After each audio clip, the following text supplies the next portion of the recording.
You know, it's funny, we're all completely obsessed with what's going to happen next. What's the next big thing in tech? When's the next market crash? What's the next huge global event? But what if I told you the real secret to navigating the future has nothing to do with predicting what will change and everything to do with understanding what never will? That is the brilliant core idea in Morgan Housel's book, Same as Ever, and we're going to break it all down. And this quote right here, it just perfectly captures the entire thesis. Housel's point is that while the stage around us is always changing, we go from horses to rockets, the actors on that stage, that's us humans, well, we're running on the same psychological software we've had for thousands of years. The real superpower isn't having some crystal ball, it's just having a deep, deep understanding of the unchanging drivers of human behavior. So, let's jump right into that first big idea. Technology evolves, right? Empires rise and fall, cultures shift, but our core motivations, our deepest instincts, they are the same as they have ever been. Greed, fear, envy, our need to belong to a tribe, our desperation for certainty in an uncertain world. These things are constant. Now, this seems simple, but it's such a powerful concept. If you can just accept that you'll never predict the next big surprise event, but you can have a pretty good idea of how people will react to it, well, that gives you this huge strategic advantage in life, in business, in how you invest your money. It's all about focusing on the player, not just the game. Okay, so if we should be focusing on human behavior, why is trying to predict events so useless? Well, it's because the world is just so much more random and chaotic than our brains want us to believe. History doesn't move in some neat, straight line. It's more like a fragile chain of interconnected and honestly, often totally accidental events. This one sentence just captures the fragility of it all, doesn't it? The biggest, most important events in history and even in our own lives so often pivot on the smallest, most insignificant seeming moments. Just let that sink in for a second. And Housel drives his point home with an absolutely harrowing personal story. See, he used to be a competitive ski racer. One day, totally on a whim, he just decided to call it a day instead of taking one last run. A complete fluke, no big reason. That one single, thoughtless decision saved his life. An avalanche tore through that exact spot moments later, killing 2 of his friends. The most important decision he ever made had zero analysis, zero thought behind it. It was just a random feeling. And this isn't just a personal thing. History is littered with these moments. The captain of the Lusitania tries to save a little bit of fuel, so he shuts down one boiler. That tiny decision slows the ship just enough for it to cross paths with a German U-boat, which helps pull the U.S. into World War I. Or get this, an assassin tries to shoot Franklin Delano Roosevelt, but the wobbly chair he's standing on makes him miss, and boom, the course of American history is changed forever. These aren't grand strategies, they're just threads. So the really crucial point here is this. We spend all our time analyzing the known variables, but true risk, that's the stuff you can't see. I mean, nobody had global pandemic shuts down the entire world economy in their 2019 business plan, right? Nobody was modeling the impact of 9/11 on air travel on September 10th.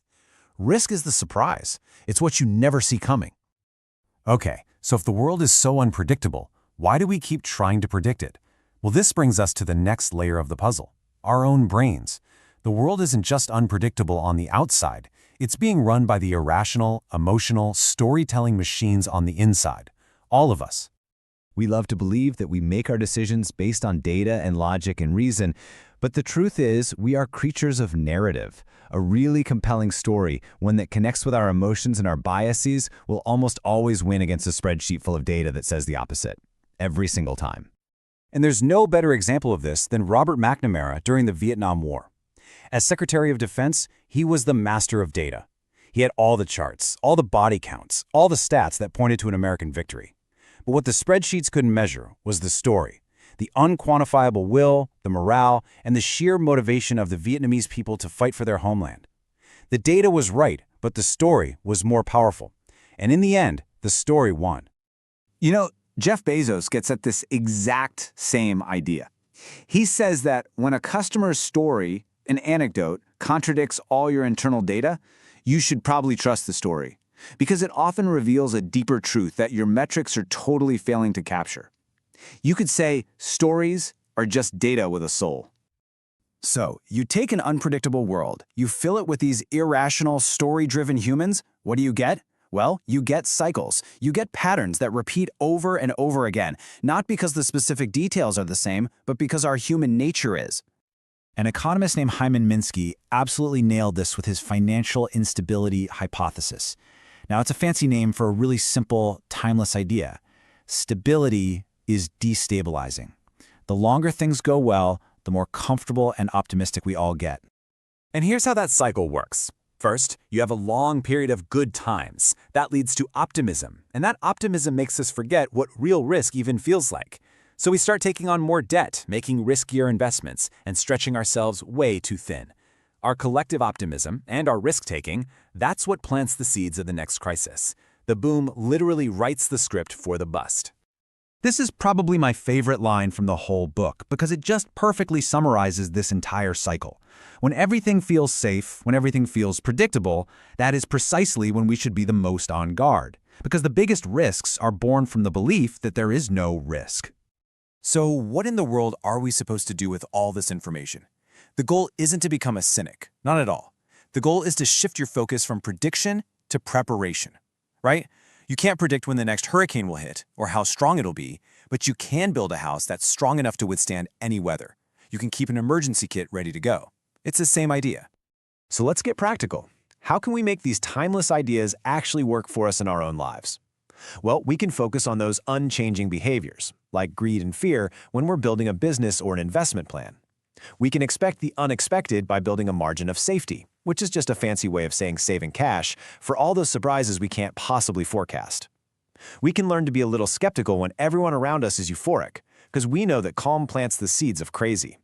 And above all, we can just be patient, play the long game, because human progress is an incredibly powerful tailwind, even if the short-term journey is a chaotic mess. So I'll just leave you with this question, which really gets to the heart of the book. In a world that is obsessed with predicting the next big change, maybe the most valuable thing you can do is focus on the things that will be the same as ever, because that's where the real wisdom is.